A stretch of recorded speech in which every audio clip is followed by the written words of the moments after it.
behind me, to my right, is a savanna restoration with tree plantings and native grasses. To my left is a tree planting. You can probably see behind me it's a fairly hilly area. So this used to be a pasture for dairy cattle. And after the dairy cattle left the farm in the 80s, it became farm ground. And while it's productive farm ground, it's a terrible place to farm. It's hilly and it's erosive. And so it's kind of become transformed in what you see today.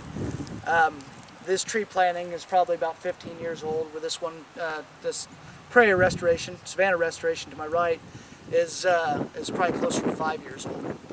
And it's a great program. These are both in the Conservation Reserve Program under different categories.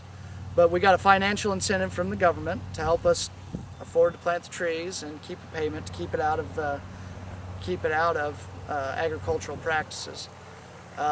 It's a great place for habitat here locally. It just runs down here to a little stream. So we got a lot of really good biodiversity, a lot of good things happening out here. There's a lot of groups instrumental in making this happen. The NRCS and the USDA helped with technical support and payments, as well as local groups like the Turkey Federation and the Original Planting, and the Pheasants Forever help us, we're members of, and helped us with our grass planting. We have about 150 acres of CRP here on our farm, and they're on different programs, whether it's a grassed waterway or a CP33 program.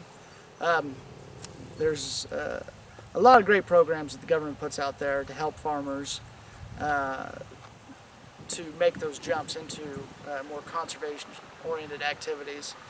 And we as farmers need to be better stewards of the land. We need to realize that places like this aren't suitable for farming, and that we should let them go back to what they were.